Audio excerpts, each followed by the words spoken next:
Assalomu alaykum hurmatli obunachilar. Ko'p videolarimda slip sokash bo'yicha tashqi burchakni ham ko'rsatib berdim, ichki burchakni ham ko'rsatib berdim. Endi 45 gradus qanday soklanadi ikkita variant qilib sizlarga ko'rsatib beraman. Video manfaatli bo'lgan bo'lsa, bitta like va podpiska kutamiz. Hop, birinchi bo'lib slipni orqasini kesib olamiz. Bu yo'nalishga to'g'ri qilib.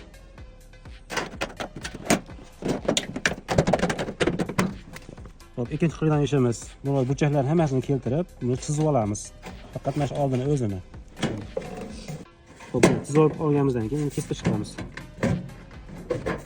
Chiziqqa kesib olganimizdan keyin bu orqasini 4 cm joyini kesib, tagiga kirgizdiramiz buni.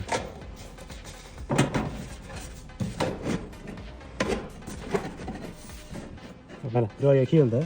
Endi bunisini chizamiz. Chizib olganimizdan keyin endi kesib olamiz buni.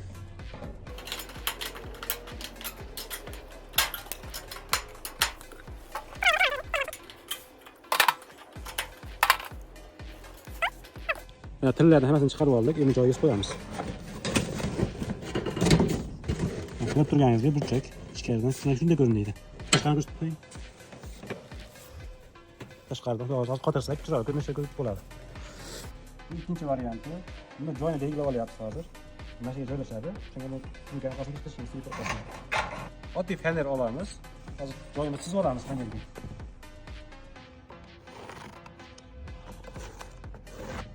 Hop, chizig'imiz mana slip orqasiga qo'yamiz buni. Oldini ham shunday qilib chizib olamiz oldini ham. Mana qirlari hammasi kelgan. Oldin chizib olganimizdan keyin orqasini go'niyaga chizamiz. To'g'ri.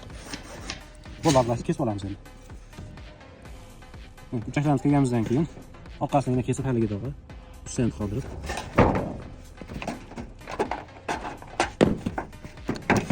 Buni kesib tashlamanglar, buni kesib tashlasang yumush deyiladi sizga. Endi chiziqlarga to'g'rilaymiz mana.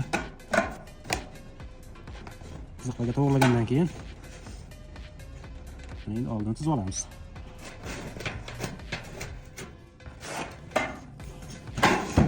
Endi tili chiqib tillarni kesib qaytarib qo'yamiz.